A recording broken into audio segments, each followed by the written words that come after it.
Welcome to the pod at my village. We are not Phil and Mel. We are Mel and Morgan today. That has a ring. Yeah, Mel and Morgan. We could start our own show. Get Phil out of here. Compete. But do you think you're more like me or more like Phil to be on the podcast? Like, what would your vibe be more like? I think I'm here for a good hang. Yeah, like, you are. Yeah, it feels intentional that I was asked to be on it for just the banter part and not the content part.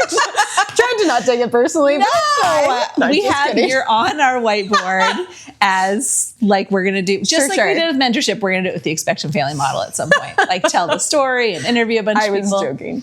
No, I feel the pain in your heart behind that statement. Weeping as I leave today. Yes. No, Phil had his wisdom teeth out as a 46-year-old man. And brutal. So he is really having a tough time recovering, including talking and smiling are hard for him. No. So we came to record the podcast today and he could not do it. But Morgan was here and we snagged her. And I get to ask her questions and she's going to ask me questions. And then actually we will clip to another part that Phil recorded earlier, which is the last interview with, well, not the last one. We have the mentor-mentee interview. So we've been covering the mentorship program. We did kind of an intro. We interviewed Payton and Ben together and talked about the history of first getting it built. And then today you will get to listen to Payton and Ben Otto talk about the mentorship and what's going on in it now. But you and I get to do the intro first. Pretty awesome. Yeah. I'm going to start with my question. Okay. Are you ready? Sure. Oh, no. I forgot to have you introduce yourself. Oh, I can do that. Okay. No, tell us a little bit, you and your family and your role on MBM with MBM. So I am Morgan. I'm married to my husband, Joel. He pastors a church in Gahanna called Three Creeks Church, and we have 4 kids. So our younger 2 are adopted, and then we have a almost 8-year-old, almost 10-year-old as well. And I've been on staff for over 3 years now, but came to the role through volunteering at my church. Yeah. And side note that I hadn't planned to say, but I think it correlates. I was listening to the mentoring one this morning, actually. Yeah. And was reflecting on how I would argue that my first introduction to anything in the world of family preservation came through a mentorship program when I was in college.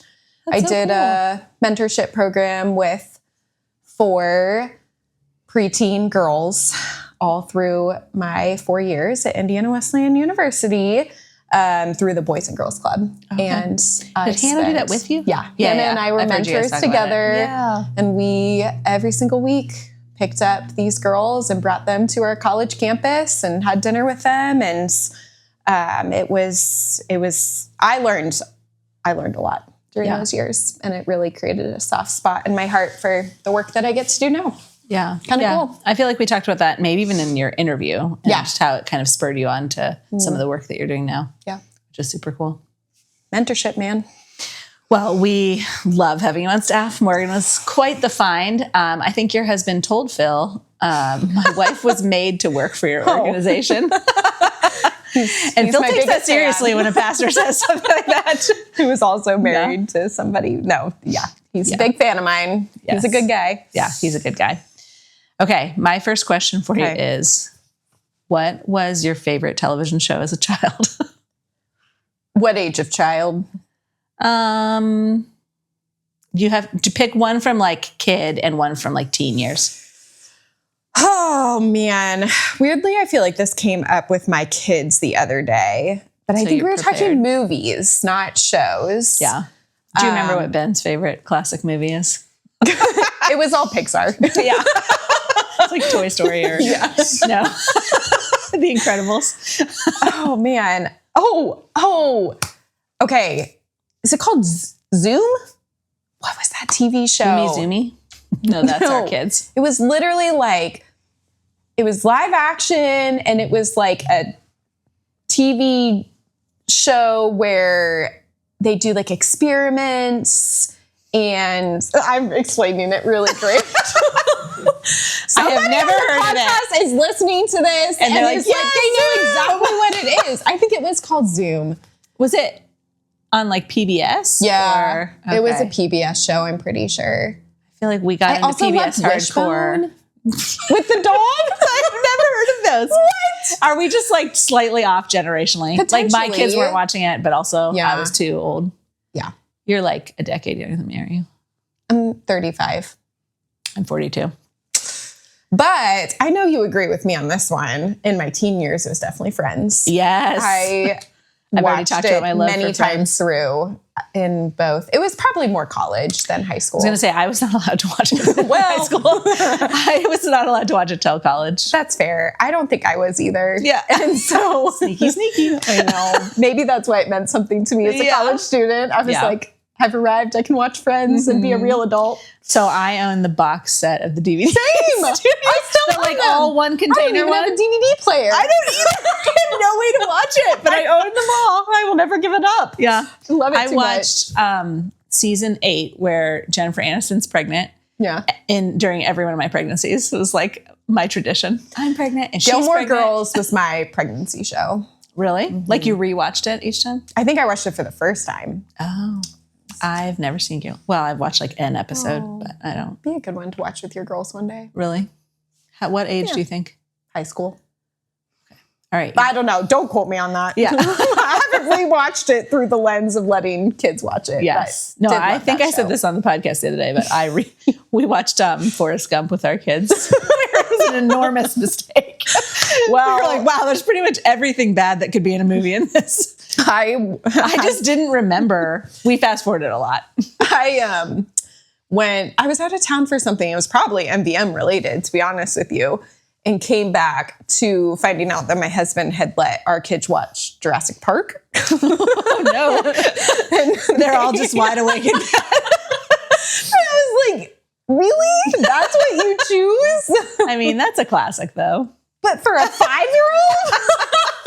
I feel like it was taking a little far. Yeah, how's she doing with it? Is she having trouble sleeping? She seemed fine. Yeah. My older two were maybe a little bit more traumatized. Some kids have a harder time than others. I think it has to do with your imagination. Fair. Yeah. You ready for my question? I'm so ready. What's a hill you're willing to die on that is completely 100% petty? Ooh, I'm so excited. How do I pick just one? I mean, we have time. Well, then I feel like I've already talked about this though. The first one I can think of is that I think it's so ridiculous to back into parking spots. Oh, I agree. I never do it. You make everybody wait for you. And you're like, people are driving around looking for a spot and you stop and pull forward and then back in. And does it really save you any time? No, it doesn't. Yeah. It wastes everybody else's time. I'm trying to think of one that's more like, I don't know, like thought, having to do with like a thought or opinion about something, not just a pet peeve of mine, which is backing into parking spots.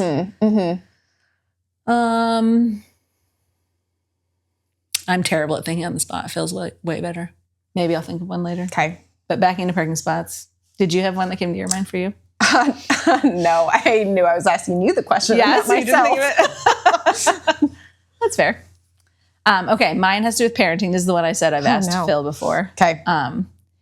What era of your parenting was the most challenging? Meaning, not like this, or sorry, when a child was born, when a kid entered your family or was born, what was the most challenging eras? And it doesn't necessarily have to do with that kid. It has to do with like everybody's ages in the home. Like what shifted the dynamic the most? I feel like I can answer this easily because it has been, I would say without doubt, every single one of my kids between the age of 1 to 2 is really hard for me. Yeah. And I was reflecting on it recently because Moses, our youngest, he turns 2 next week, actually. Aww. And I feel like I see the light at the end of the tunnel, and not like a horrible way. Like I love Moses and like obviously love my kids even in the hard stages. But I have just had so much more fun with him recently because he can talk and he can communicate his needs to me. Yeah. And he's not trying to kill himself all the time. Yeah. And so just historically, that has felt harder than even the newborn stage or the older ages because they're always trying to hurt themselves. They need like constant vigilance. No understanding of what they can or cannot do. Correct. And they just like are frustrated often because they can't communicate what they want. And so it's a lot of like whiny noises, which Whining is not my favorite. can really get under my skin, if I'm honest. When now that my kids are all 11 and up, when I hang out with younger kids and they're whining, I'm like, oh, I forgot how hard this was. I know. I feel for all of the parents out there who still have the 100%. whining ages. 100%. Not that teenagers don't have lots of other terrible things. For but sure. the whining is one of the ones that really, really, really drives me crazy. For sure. And I mean, obviously, there are lots of things that are hard with all the stages, but yeah, feels pretty easy to say that one. Yeah. And like with all 4 kids. Yeah. From the age of 1 to 2, pretty much. Because most people have the terrible 2s, but you're just like, hate the 1s. I think like when they're in their 2s and they're terrible, I mean, sure, it is hard, but it's kind of funny too. Yeah. And it's just like so funny to hear them like articulate why they're frustrated and flop around on the ground and throw tantrums. And I think I can handle a little bit more because it's like you can reason with a 2-year-old in a way that you can't with a 13-month-old, you know? It's like, how do you even try and like, I mean, you don't really discipline a 13-month-old. You just say no and hope they understand what you're saying. Oh man, that's a good answer. You're a good mom, even to 1-year-olds. Well, you know. Good days, moments. Good days and bad days. Good days and bad days. Since we're talking about your kids, a side question: are they excited about MVM summer camp? Yeah. Do they know about it? Like, have you told them it's happening again? No, they're very excited. They, it is so fun. Have you talked about the MVM summer camp? A little bit. We said that Phil and I's daughters babysit in the summer for the staff kids twice a week. Yes, it's going to be on Mondays and Wednesdays this summer. And I've already rented out the space at that church over there. So we'll be like dream. A little bit more spread out. They won't be in our staff meeting with us. But the girls are already planning sleepovers with Julia every Sunday night to do all their planning and stuff. I mean, selfishly, I feel like it's a gift to my family for a lot of reasons. One, just for them to rub shoulders with some older kids who love Jesus and who come from families that we want to be like. I mean, I think back on my growing up years, and some of the most influential people in my life were girls that were just a stage ahead of me in maturity and life stage. And so for Cooper and Willow and Judah and Moses, you know, like for them to... Charlie and Cam. They are discipling my sons. Charlie actually has like really had a spiritual awakening recently, so maybe he will. No, I mean, it's just so good for my kids. Yeah. And just there's a number of adoptive families all on our staff, and for them to rub shoulders with families that look similar to them in that way too is a huge gift. Yeah, we were talking about this the other day. There's 4 multiracial families on the staff where our kids get to see that as an example or like a normalizing piece of their story, which they don't get to see very often. No. If you have a child who is a different race than your family, they can't hide their adoption ever. They can't pretend that that's not part of their story. So I think it's really special for them to have that 100%. Community here. It's been a gift for us too. Yeah. All right. Yeah. Ready for question number 2? I'm so excited. What's a mistake you're glad you made? Mistake I'm glad I made. Starting this podcast. I'm just kidding. Whoa, I'm just kidding. I love this podcast. It's not a mistake. I think that hopefully this is a good answer. I feel like my husband and I were not, Jeff and I were not great with finances when we were younger. And like a big death of a dream for me was, well, we weren't great at them, but also we like barely made any money. Sure. A big death of a dream for me was not getting to be a stay-at-home mom, always having to do like some kind of work, which feels a little bit like a mistake, and also not also just the circumstances the Lord had us in. Yeah. And I ended up starting to babysit like here and there. I did a bunch of little stuff. I had a newspaper route once where I got up at like 3 a.m. Is this and delivered post-kid? Like you had kids? Oh my word. Delivered newspapers and like came home by like 5:30 a.m. and then Jeff would go to work. I worked for Starbucks for a while. Also same thing from like 5 a.m. to 10 a.m. and then he would go into work. So we had all these creative ideas of how Yeah. I would help add to the income a little bit, but we still wanted to be the primary influence on our kids. Yeah. Not that kids can't go to daycare and stuff. We just were trying to figure out how to balance. And daycare, Sure. we also didn't make enough that if we sent the kids to daycare, that would have taken my whole paycheck. Yep. So, but then I ended up running a daycare for a number of years with my mom out of her house. And so she had raised 6 kids in this home and they had all moved out. And they were empty nesters, and we kind of turned her house into a daycare and had dozens of kids over the years. I think I did it with her for 8 years. She's still doing it part-time. Wow. She has like my brother's kids and then a couple other kids. And she's in her 70s and just rocking the daycare, and all the kids love her and call her grandma. Man.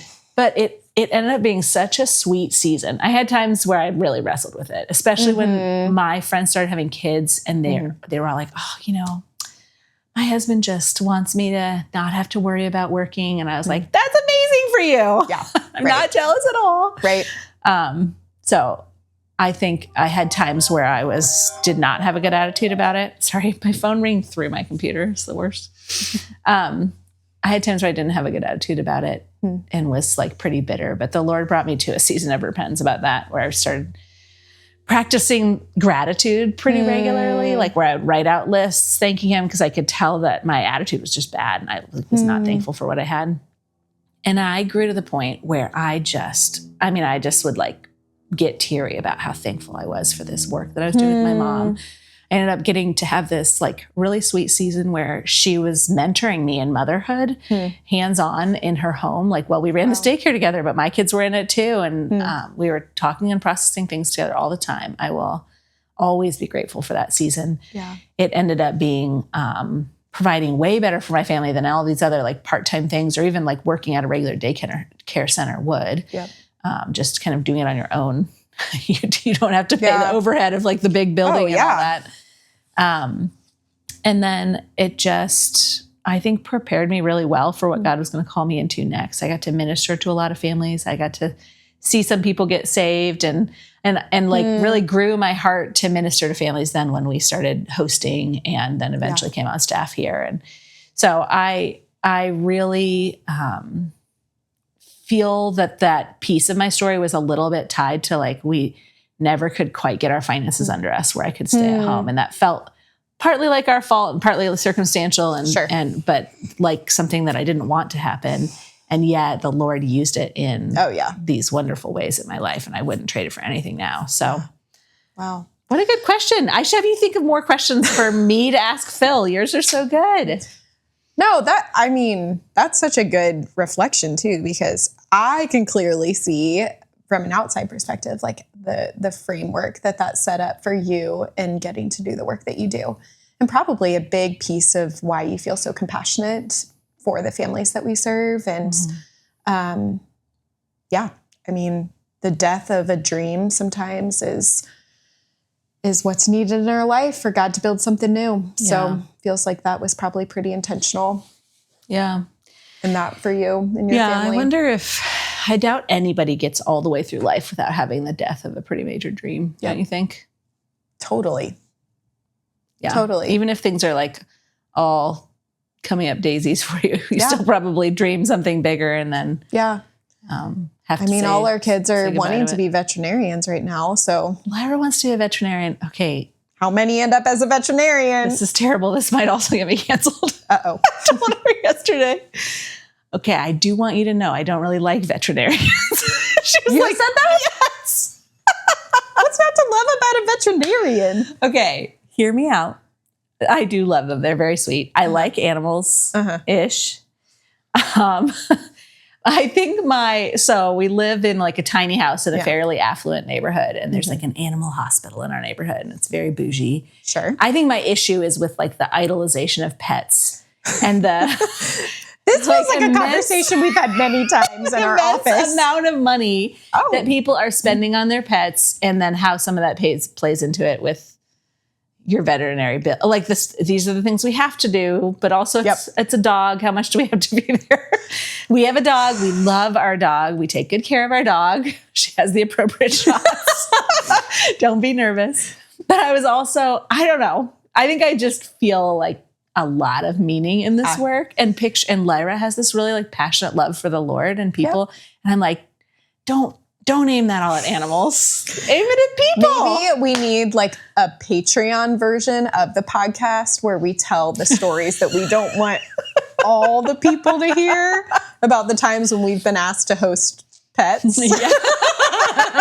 Yep. Or care. That did happen maybe an inappropriate amount. Actually, about some animals. the Lord grew my compassion in the hosting of the pet thing a lot one time, because we did have a mom who was in a domestic violence situation, and we were encouraging her to go to the shelter with her kids and get safe, or go to the shelter without her kids. We would host them while she gets safe, and she felt like she could not leave her dogs. And at first take, that felt to me like, just like she was choosing her animals over her kids. Yeah. And that's so ridiculous. Leave your dogs, get you and your kids to safety. Yeah.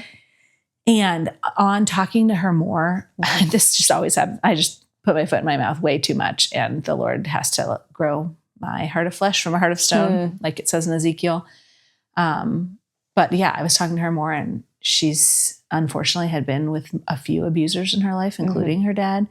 And her dogs felt like the only piece of safety that she had a control over. Like, they're going to help protect me. And so I just really felt, I felt bad for being having such a lack of compassion and understanding.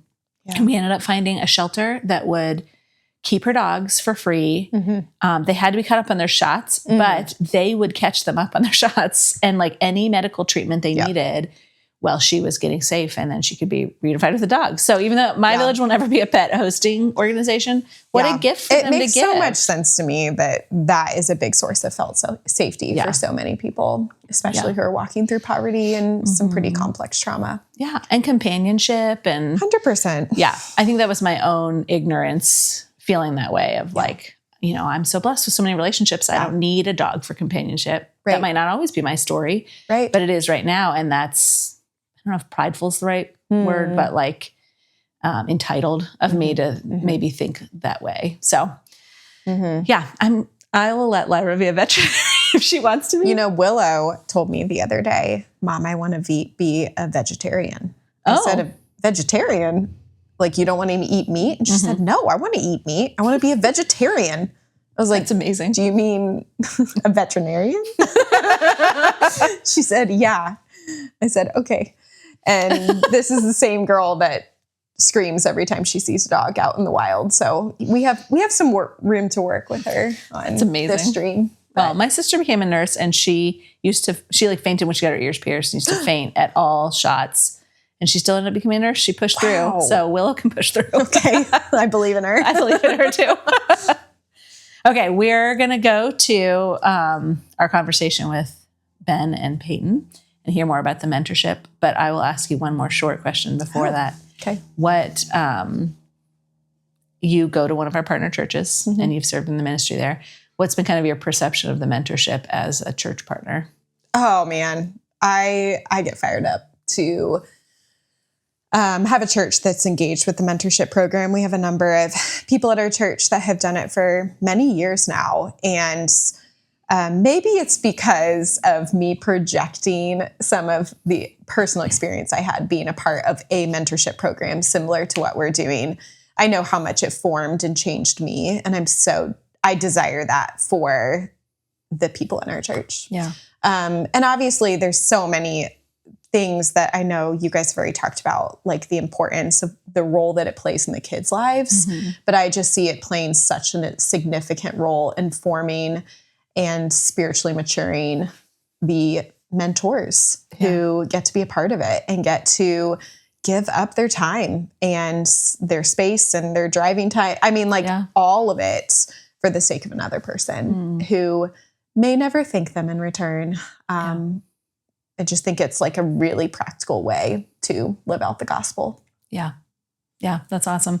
And what a good word. And I don't think we had talked about that yet, kind of how it forms the mentors. We talk about that sometimes with a lot of our volunteer roles and how it's changed us more than we may have changed anyone's lives.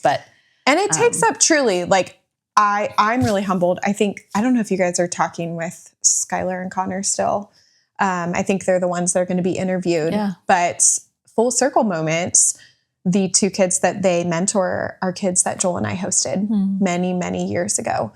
And they have done a far better job maintaining a friendship and relationship with them than we have done. Yeah. And they have been able to show up. And I mean, we were just Easter Sunday, they brought them to church, and it was not on my radar to be able to think of and invite them and bring them to church, but they were able to do that. And that's the role they get to play in their lives now. So I see it going it's just like such an important partnership with the work that we do with our overnight hostings to really give these families a more full picture of church support and wraparound support. Yeah. Yeah. I'm in a similar boat where kids I hosted for years ago have some sweet mentors at our church that have just poured into them even more faithfully than I have into their family. And just such a gift to come alongside other believers in the body and serve a family together and give a family every opportunity they can in your church to hear the gospel, to be connected to biblical, gospel-centered community. So, all right. Well, we will be right back with Phil and Ben and Payton. And Morgan, thanks for helping me do the intro.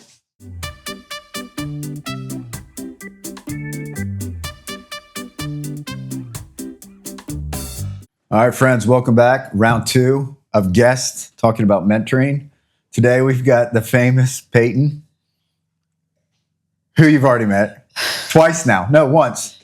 First time. This is second time. And we got Ben, the face behind the camera. Everyone's been wanting to get to meet Ben. Everybody. Mm-hmm. Ben, I do have a question for you. Yeah. Outside of the sweet potato, what is your favorite form of potato? Why would I? Why would he venture out? Yeah. It's a meaningless question. If you ran out of sweet potatoes in your house, which would be a shocking turn of events, what is the form of potato that you would pursue? Like if you just had a regular potato, just a spud sitting on the countertop. Could I do sweet potato fries? No, it's gone. Probably just French fries. French fries, yeah. No, hash browns. Hash browns. I like hash browns. Yeah. Do you want those hash browns to be a little bit on the crispy side, or do you prefer? Crispy. Yeah. What are you dipping them in anything? Putting any type of sauce on them? Depends how I feel. Probably spice of some kind. Yeah. So if you're feeling edgy, spicy, you do love spicy things. Spice, yeah. You put spicy things on everything, which I also appreciate. Thank you. The other day, I watched Ben take like a remnant of hummus left over, and he like smeared it on the bottom of the container and put an obnoxious amount of cracked black pepper. There's more black pepper than hummus. It was so good. I bet it was. It was peppery. Just peppery hummus? It was an obnoxious amount of black pepper. What'd you dip in there? Please something. Sweet potato. It was a sweet potato. Oh, sweet Botto. A humble sweet potato guy. Anyways, we've got to know Payton a little bit over the last podcast. Ben, I want to give you a chance. Just tell a little bit of your story, how you ended up at MVM, and what you're doing with MVM right now. Yeah. I was the intern for a little over a year. I got to know MVM because my church, Grace Powell, at the time became a partner church. And I heard about it and just approached you guys and said, can I have a job? And you said yes. Yeah, it was that simple. So then I had a job. I was the intern, I built shelves. Context, you're making shelves for our resource closet. It wasn't just random shelves. No. Yeah, I built the shelves for resource closet, kind of did odd jobs and stuff. Started helping Payton out with the mentorship program. And then in January, came on more or less full time. And still am helping with the mentorship program. And also I'm doing the pod. And then Central Ohio North area director. So working on church engagement in Marion, Delaware, Mansfield, all of those rural areas. Yeah. And you're getting married soon. I'm getting married soon. What's the date? May 23rd. May 23rd. Yes. Do you have a countdown calendar going on in your house yet? I don't. Any type of like paper rings where you tear one off each day? I should have one. Yeah, I don't. you should. My kids would love to help you with that. I would love that. Yeah. Yeah. Okay, that's good. Ben, could you explain a little bit of what you focus on with the mentoring program? Yeah. So with the mentorship program, the first year we kind of felt it out, like how we were going to own what. Payton is better at communication and rallying generally. A galvanizer. If you She's will. the galvanizer, which we are. I am also a galvanizer, but she's a better galvanizer. So I don't know. You got I've it. started owning the curriculum. Last year when I was interning, I started developing a Bible study curriculum and some other Bible study resources. So we do a Bible study based on Discovery Bible Study, DBS, and we've essentially just made a curriculum that could take. Right now we're focusing on stories about Jesus. We're just trying to keep it very gospel-centric. We just take a story about Jesus, they can plug it into the template, and then I meet with them beforehand over phone, and we just walk through their template. So like, say if they're doing the Good Samaritan, which was one that was recently done, we just go through like, what does this story tell you about God? What does this story tell you about yourself and humanity? If this is God's word for my life, how am I going to respond? And then we have like an action step, something that very tangible that they do with their mentor. So I developed that, did some other stuff, and I do those calls before mentorship, and then I show up and kind of float on mentorship nights and help out. So great. When you say you do those calls before mentorship night, what do you mean by that exactly? I just touch base with the mentor who's leading our Bible study that month and make sure that they feel fully equipped to be able to share the gospel, because our goal is to share the gospel at every single mentorship event. So recently we did the Good Samaritan. So I met with that mentor. We walked through the outline that I provide for them. They plugged in their information and like, great, you should consider this. Here's a good way that you can be like, let's engage the kids in this way as an icebreaker, as an activity. So like Ben did a really cool one. We did the Vine and the Branches. Other Ben, I'm Botto in the mentorship program. Yeah. Other Ben, and he brought string lights and he plugged the string lights into the wall and was showing how like kids were going up and they're trying to run and make the light bulbs go. Not enough energy, not enough power. But once you're plugged in, all the lights light up. It's good. So it was like really tangible, and then he was just able to lead right into the gospel. Yeah. Jesus being the light of the world. Just like bridges like that. Yeah. So you have an ask of all your mentors to lead out on a Bible study on that mentoring night or day, whatever it is, right? How many would you say are doing that for the very first time, leading a Bible study with kids? I actually don't know. I've been very impressed with how well the mentors have handled like leading a Bible study. We've only been implementing this like full process for maybe 4 or 5 months now. And each one of those mentors has killed it. Yeah, it's been And excellent. Maybe they've just, we've been lucky, or we've gotten ones who are really good at planning things. But I do think that people who are mentors are in a ministry like this are actively seeking to be discipling. Yeah. So I love that. I wasn't too surprised. No, that's good. I think what's neat about that for those mentors out there now, or mentors to be, they could feel intimidated with this ask of facilitating a Bible study. And maybe they've never done it before. And maybe that's why there's some fear or trepidation there. But what is nice to know is that you got someone like you that will support them in those efforts as they prep for that time, as they lead out on that time. Yeah, and it's really cool as well because, what's that idea that you don't know something unless you can explain it to a kid? Yeah. And it's cool to be able to like tell it to me like I'm 5. Do one of those things with biblical truth, to be able to tell something as like deep as John 15, Vine and the Branches, but now you have children that you're having to explain this to. It's a really cool exercise for the mentors as well, and kind of buries the word in your own heart. And yeah, it's easy. Like it takes work, but kids are down for a lot, and they've got a lot of grace. Yeah. So. Yeah. The cool thing about the Discovery Bible Study is it's very easily replicable. Yep. And so we feel confident that some of these kids who have gone through a Discovery Bible Study led by one of our mentors a number of times could even lead a Discovery Bible Study if they were kind of walked through the process, because it's essentially just 3 simple questions and then a life application. Yeah. And so, to a mentor that might feel intimidated, when we really break it down, it's pretty low prep, although we do approach it with a lot of intentionality to ensure that the gospel is shared and it's done with a lot of excellence. Yeah.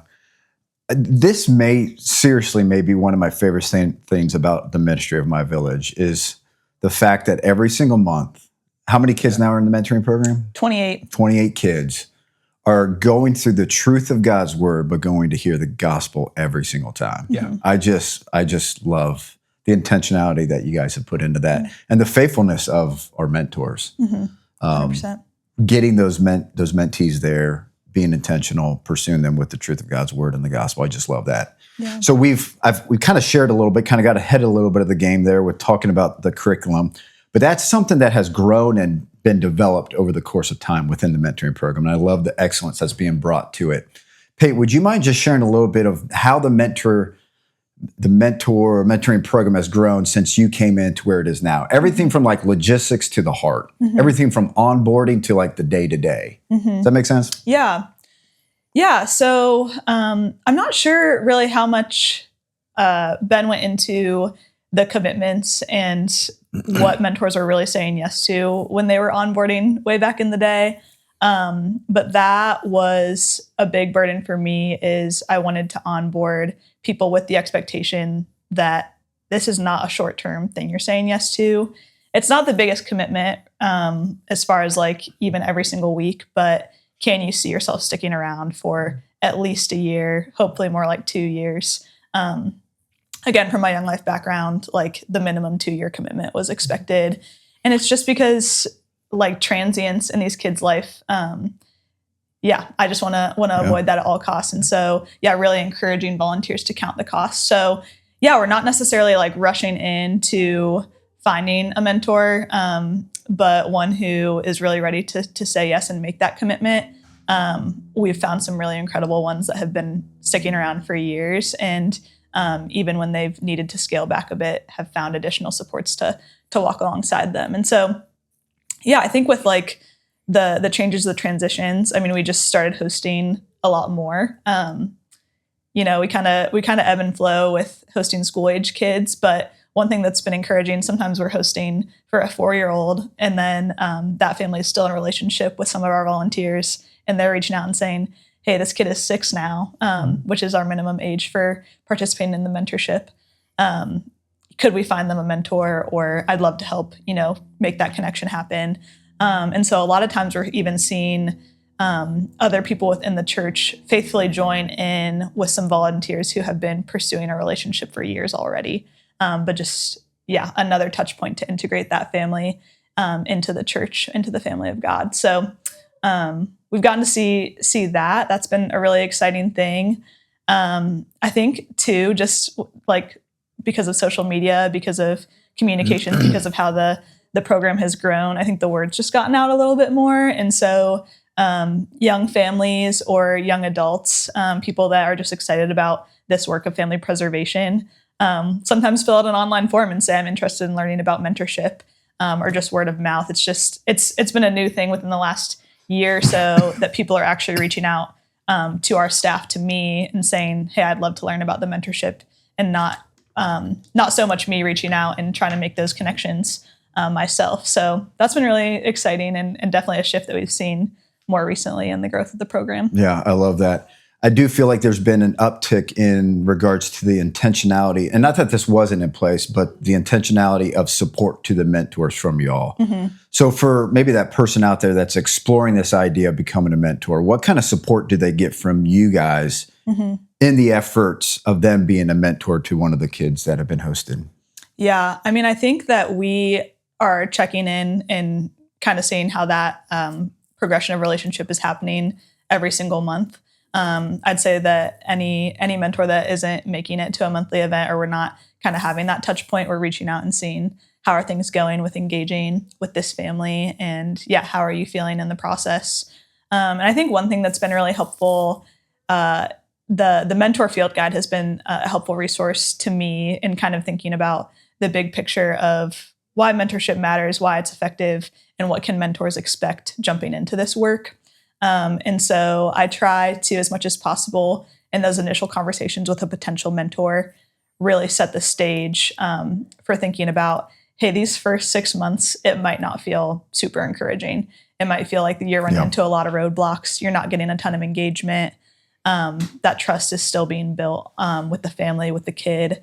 And so just think of that as a building phase, and kind of hold out and press into the Lord, rely on us if, we can support you and encourage you in that time. But after that 6 months, even to that initial year, you're going to actually get to reap the fruit of all that you've invested initially. And so kind of that long suffering, that steadfastness is definitely something that we're looking to cultivate and encourage mentors in, because I think they get to, reap the fruit of all they invested, once they've put in the time. And so there's some patience required in that. For sure.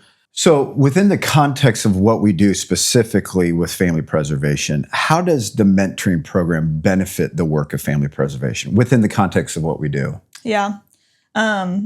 Well, one, I think that, most commonly we're hosting kids that are 5 years old or younger. And so those kids are being hosted. They're developing, personal relationships with host families and things like that. And I think that sometimes older siblings are maybe just not as prioritized in some of these relationships traditionally, or, we're working with moms who are expecting a new baby, and that's, a big focus of the season of their life that they're in. And so it's been really fun to kind of have this intentional pursuit of calling up a mom and saying, hey, like, you've just welcomed this new baby. You have 2 older school-age kids.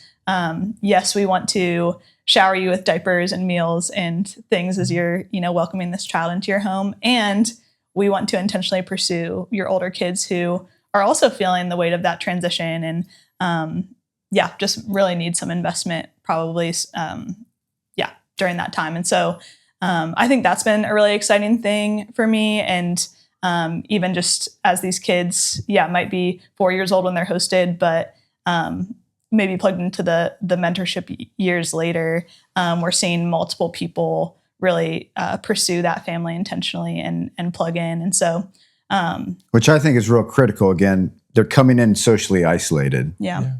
When the kids go back, they're no longer that. Mm-hmm. This is another touch point that isolated family had with that church and that community. Yeah. Yeah. And so, and I would say, I mean, it's just one of the most consistent relational touch points with the families that we've served in the past, which is a really big encouragement to me as I'm continuing to set up hostings. And as I do that, I can kind of think about like, okay, do we have a mentor available or onboarding at this church? Could this be like an immediate touch point when this hosting is set up and really get that going from the jump? So, I think like in that sense, it really aids the work of family preservation. Absolutely. And two, it's been really cool to zoom out and think about how this is upstream, far upstream family preservation, thinking about these kids growing up and one day having families of their own, and all the seeds that have been planted in their hearts for the gospel, and God willing that they've made a decision for Jesus, and that's going to impact their families for generations to come. Yeah, so let's camp out a little bit on what you said there. There's some things that we're thinking and dreaming about this year for the mentoring program that has more of a long-term vision. Would you mind just sharing a little bit of what we're thinking through there? Yeah. So I really want to serve mentors well who maybe have started engaging in a relationship with a mentee, 8 years old, and now years later, they're approaching teenage years and kind of just entering this new season of their life. And it's cool to help them vision cast and think about their future, adulthood, and what does it look like to prepare for that and be intentional in that way.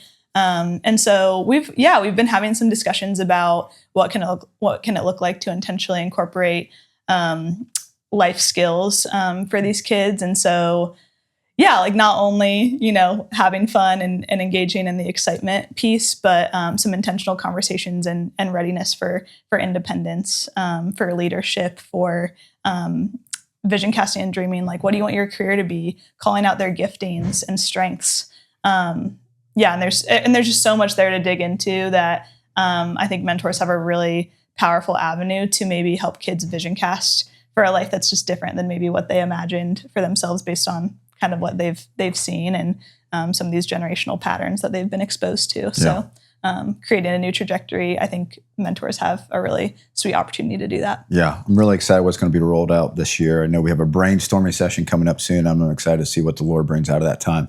Ben, I'm going to pick on you a little bit here with for the prospective mentor out there that is going to be invested in the life of kids. What's the win? Like in a ministry like this, at times it can feel like because can be the slow progression over time. It's hard to see the win. What is the win in the day-to-day to mentoring in your mind? Yeah. I mean, I'm just reminded of the ministry of presence and the importance of having that. We're engaging with socially isolated families, and for that child to be receiving someone faithfully, showing up in their lives and glimpsing the Father's unconditional love, even if it's just for a season, right? Even if the mentor just shows up for 2 years and then seasons change and they have to leave, them just to know that there is someone in their corner, and it's 1 or 2 times a month. It's not like we're asking the mentors to move everything in their schedule around. It doesn't require that much, but change takes time and growth takes time, and to see that, like, just having that relational touch point may seem insignificant to us, but in the long run could be much more significant than you imagine it being as a mentor. And frankly, they're a lot of fun. Mentorship events are a lot of fun for everybody involved. But I think that the win is just knowing that you're going to be engaged, you're going to be providing something for a kid that they may not be getting anywhere else. Especially for a lot of the young boys that we mentor from households with single mothers, like that may be the only regular positive male role model that they have in their lives. Yeah. And it just takes you showing up a couple times a month. So the win is just, it requires a kingdom mindset. Yeah. But it's for sure. Yeah. I appreciate you bringing that part up there at the end. I mean, this is a ministry where the majority of our volunteers within churches are females, and rightfully so. Unfortunately, we are serving a lot of families that are coming from single parent households, predominantly single moms. And it can feel at times within the church, how do I serve as a guy?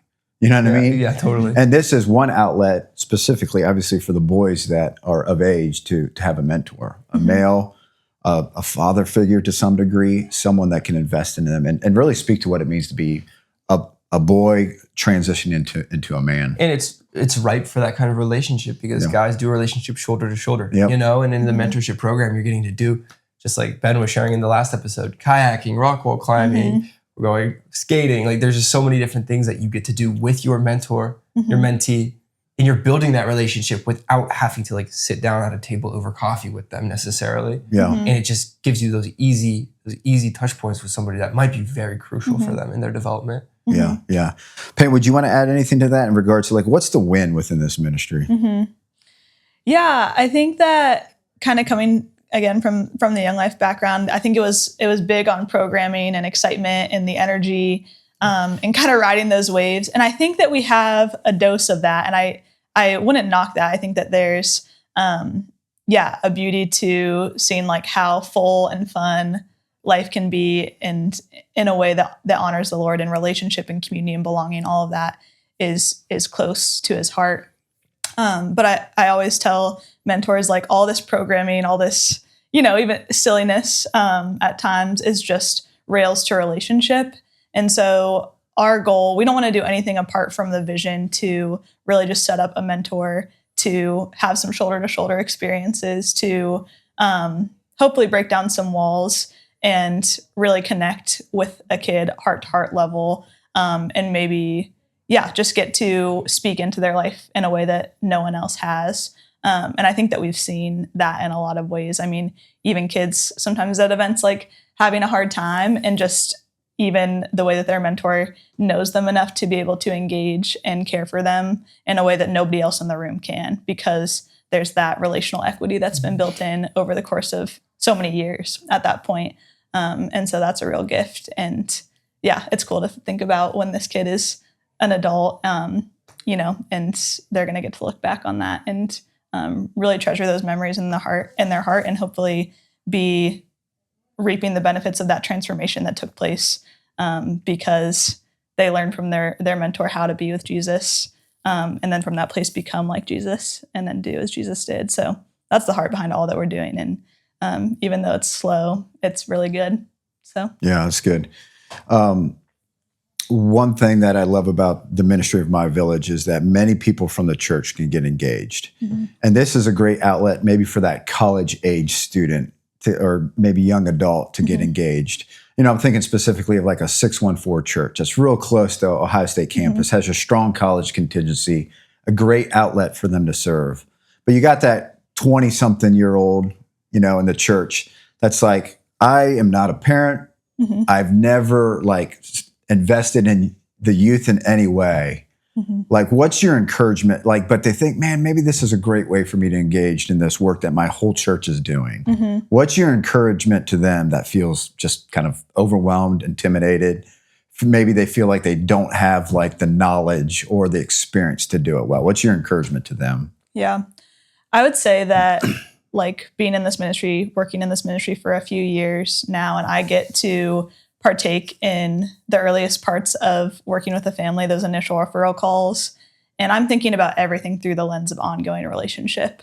And I know that can be a hard fought battle at times. I've seen host families, coaches, all of our volunteers, make many pursuits to build that relationship, to invest. And there's just obstacles and hurdles oftentimes. But the reality of what the mentorship is, where it's kind of this clear cut, hey, you might have 4 or 5 kids, but your 2 oldest kids are school aged, and you have so much on your plate. Is this something that we could offer to you, and almost just alleviate some of that mental burden, knowing that this is something that I can routinely expect and really be grateful that my kids get to experience. And so that ongoing relationship, I feel, has just been one of the most consistent open doors for our volunteers with the families that we serve. And it's been such a blessing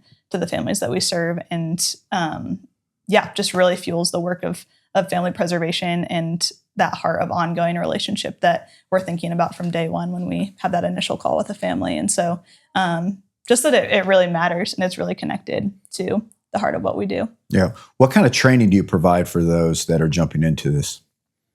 Yeah. So we've been doing 2 gatherings a year that we offer some ongoing training orientation for our mentors. So a lot of it is conversational, kind of what obstacles are we facing, and connecting it back to the initial volunteer training that we encourage them to go to with, a family in social isolation, trauma that these kids have experienced, and just kind of providing context to maybe some of the challenges that they're going through. But we have a number of resources that we provide on our website that Ben and I have worked to provide that we think provide really good resource and orientation for how do I go into a one-on-one time with my mentee. What are some good questions that I can be asking that are trauma-informed? If they're getting dysregulated, what can I do in that moment?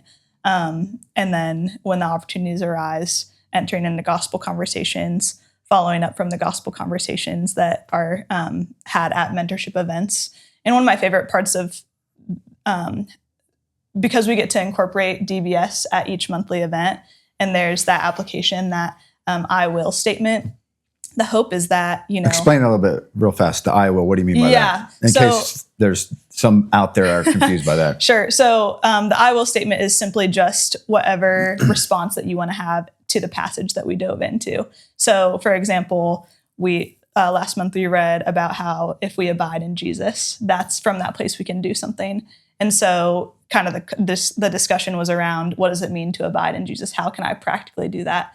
And so creating an I will statement of, I will abide in Jesus this week by reading my word, or reading my Bible, or listening to a worship song, or praying, Yep. just simple things like that. Yep. And so a mentee sharing that with their mentor at our last event, we're hoping that at that next touch point that they're having, a mentor can ask, hey, how is that going? Did you get a chance to, share this with your mom, like you said you wanted to? Did you get a chance to read your Bible? If not, hey, can we do that together now? It. Yeah. And good. so we really have a heart of, we do not want to just feed knowledge to these kids and kind of say like, yeah, I've learned a bunch of Bible stories over the years of mentorship, but we want to create obedient disciples who hear the word and respond. And so again, that's a long-suffering work. But yeah, how can we encourage mentors to engage in a way where it's like, hey, if they have been to half a dozen events over these last 6 months and they haven't followed through on any of their I will statements, that's okay. Like, do it with them, like in that moment. And that practice is going to reap fruit eventually. Yeah, I love that. I love that. I mean, in so many ways, what I'm hearing from you is there is a lot of support that the mentors will receive from you guys. We hope so. Yeah, as they engage in this work. Yeah, absolutely. Which is necessary. And I love how you use the word discipleship a lot in this. We call it mentoring, but in so many ways, what we're saying is discipling. Yeah. Now, maybe not all the kids have put faith and trust in Jesus Christ, but they're getting pointed to Jesus every single time that a mentor night happens, every time a mentor is hanging out with them. And we believe at some point they're going to put their faith in Jesus Christ.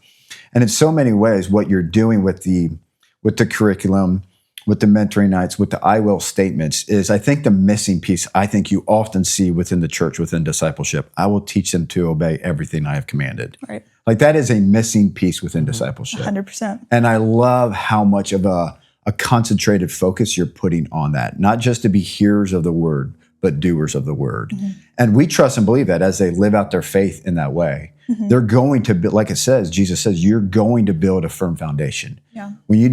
When you take what I say and put it into practice, you're going to build a strong foundation. And through this program, you are making disciples. Yeah. And I trust and believe a generational change is coming because of it here in Central High. I believe it. But yeah, go ahead, Ben. Yeah, and it's exciting because it is a mentorship program. But one of the routine things that we do every single time we meet is before the devotional, we have someone come up and introduce the night, thank everybody for coming, and then remind all of the mentees that a disciple of Jesus spends time with him, becomes like him, and does what he does, because we're trying to get it into their heads that first you got to spend time with Jesus. And that's what we're doing tonight in the Bible study. Yep.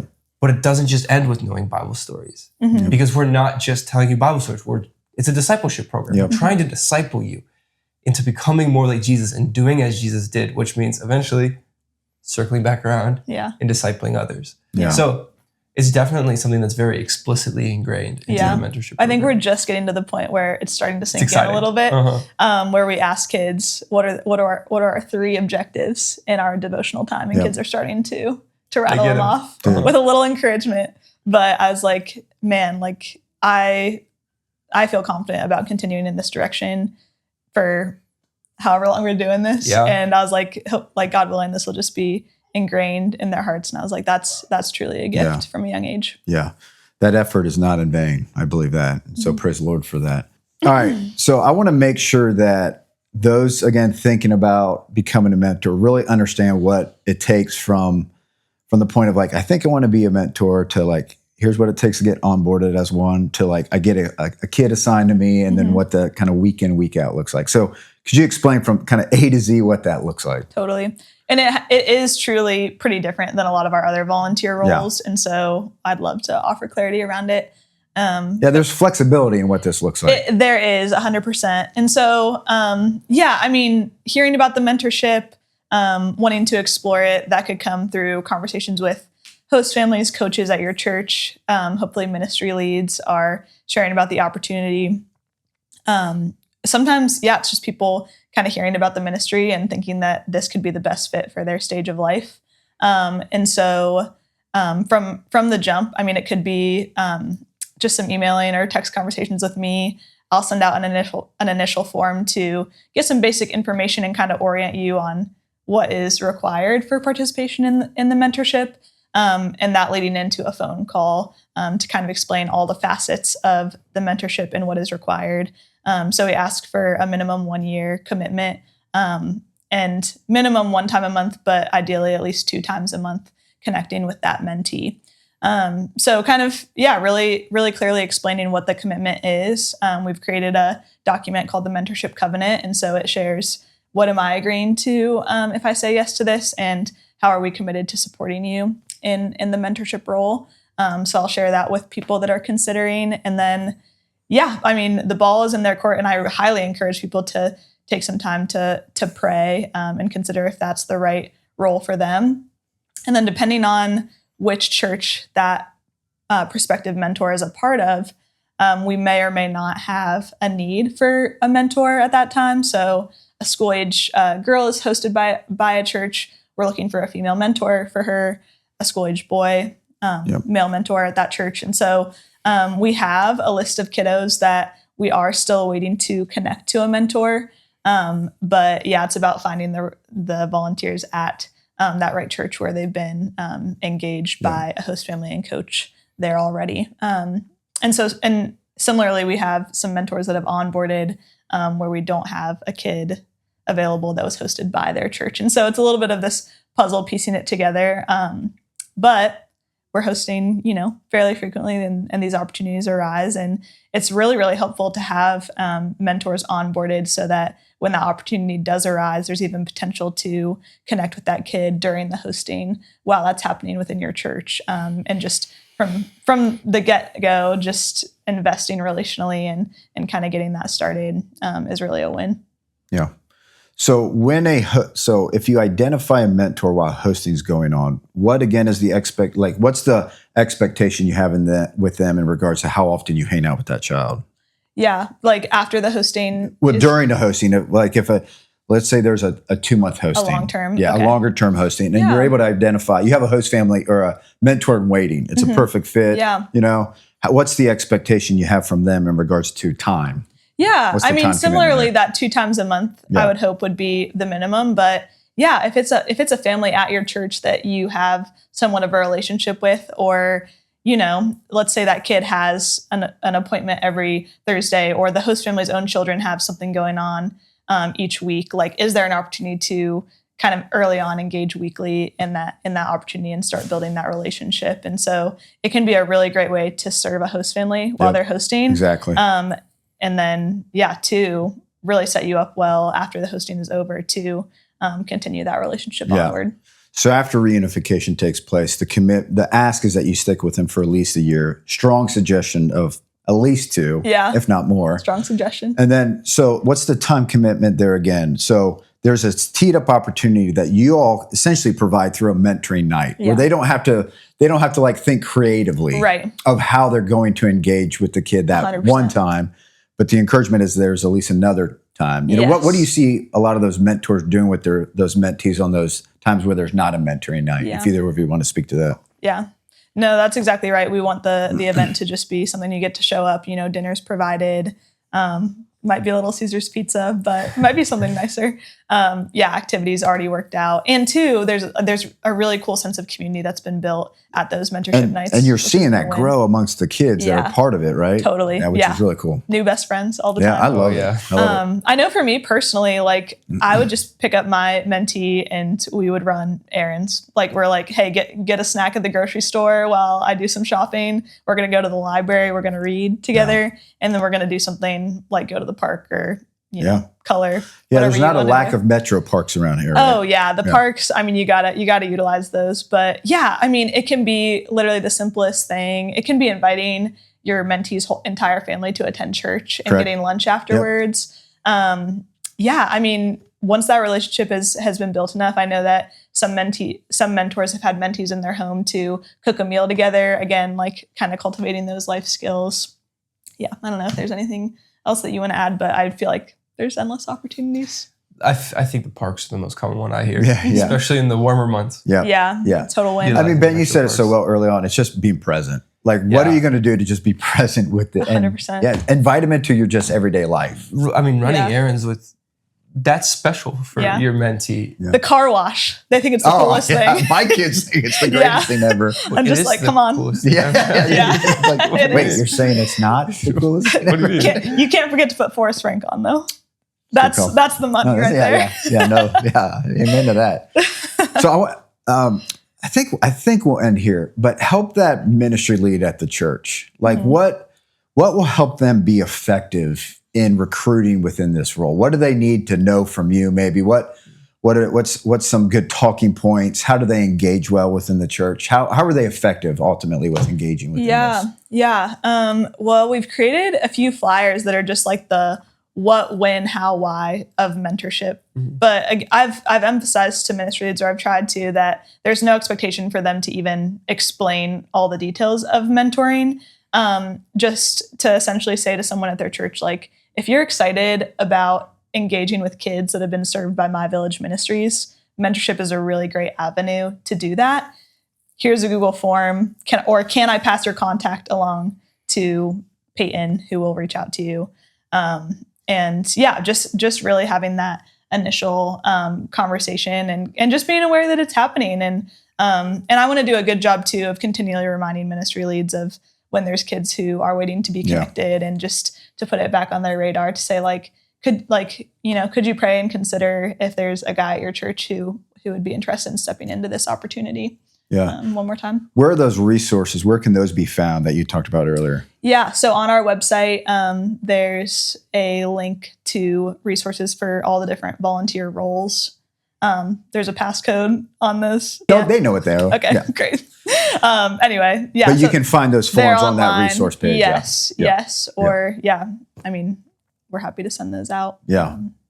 Following this. And I think it's also really good for ministry leads to know that it's okay if you can't find that mentor right away, but to work hard and network well within your church to see if there is another adult, some appropriately aged individual in the church that is connecting with that kid in the church. They may have never thought about being a mentor, right? But you've noticed that they've connected. You can't be afraid to ask that person, hey, would you consider this? Yeah. And to any ministry lead listening, we are more than happy to come to your church, connect with a young adult pastor or any leader at the church, who might just have a good pulse on people who would be interested in engaging, people who serve in the kids ministry. That's been a huge win to just say hey, it's clear that you love serving kids.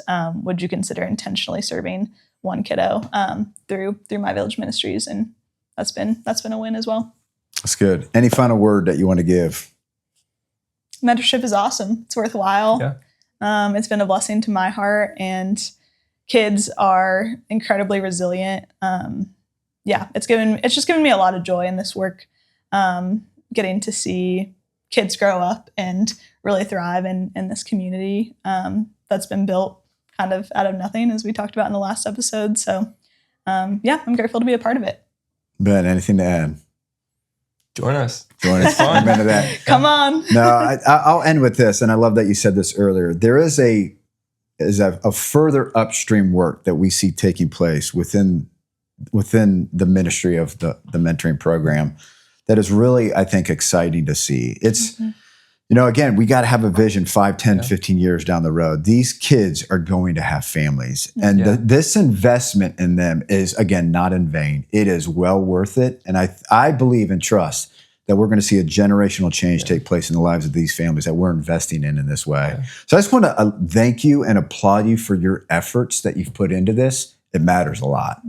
And we're, again, I think, helping equip the church to be effective in this work of family preservation, especially as they've initially welcomed in these families in moments of crisis who are facing isolation. In this, they're no longer in isolation because of this work that you're doing within the mentoring program. So thank you so much.